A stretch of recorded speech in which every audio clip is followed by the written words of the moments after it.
శ్రీమద్భగవద్గీత 4వ అధ్యాయము జ్ఞాన కర్మ సన్యాస యోగంలో 16వ శ్లోకం.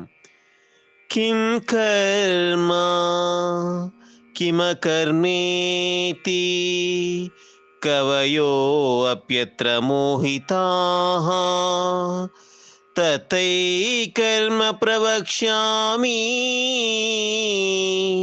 యజ్ఞాత్వా మోక్షసే అశుభాత్.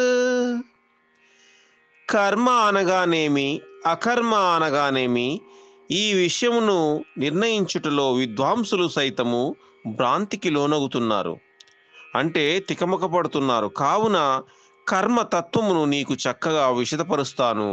దానిని తెలుసుకొని నీవు అశుభముల నుండి అనగా కర్మబంధము నుండి ముక్తుడు అయ్యదవు అంటున్నాడు పరమాత్మ.